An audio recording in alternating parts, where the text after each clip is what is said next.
I'm here to warn you about a growing threat to the laws and values of the United States from a group of religious extremists and fanatics. No, I'm not referring to so-called jihadists or Islamists or to creeping Sharia. I'm referring to what I like to call the Christian Taliban, those Bible-thumping fundamentalists who are bent on theocratizing the US government. There's the Attorney General of the United States, Mullah Jeff Sessions, who wants Sharia law, but of the biblical variety.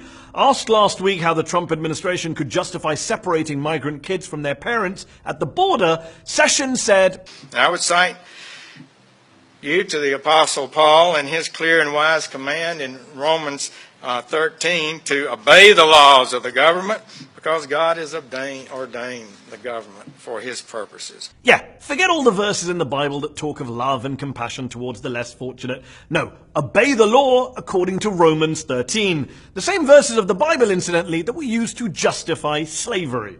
But that didn't stop White House Press Secretary Sarah Huckabee Sanders from coming out explicitly in favor of theocracy. It is very biblical to enforce the law. That is actually repeated a number of times throughout the Bible. By the way, Sarah Huckabee Sanders is the daughter of Mullah Mike Huckabee, who once called for God's law to be placed above U.S. law. And that's what we need to do, is to amend the Constitution so it's in God's standards rather than try to change God's standards so it lines up with some contemporary view of how we treat each other and how we treat the family. There's also Mullah Ted Cruz, whose victory speech at the 2016 Iowa caucuses began with, "Let me first of all say, to God be the glory."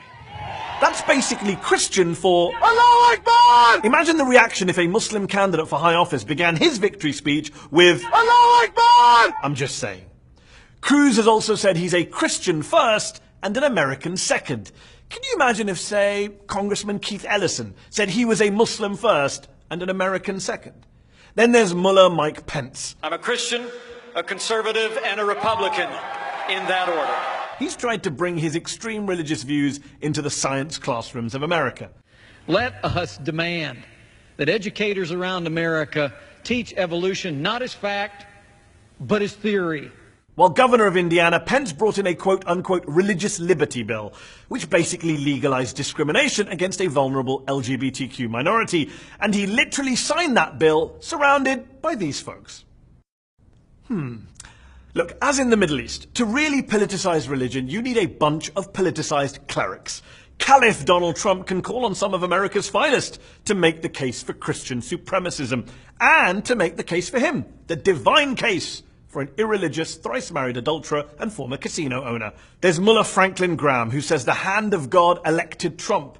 There's Mullah Robert Jeffress, who says God gave Trump the authority to take out Kim Jong-un.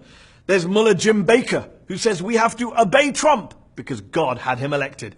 If that isn't the language of theocracy, of zealotry, then what is? And for those of you moderate Christians who are tearing your hair out at the sight of these Christian extremists distorting your precious faith to score political points and advance a narrow, intolerant, hate-filled agenda, all in the name of God and with the aid of Scripture, well, let me say on behalf of all your Muslim friends and neighbors, welcome to our world.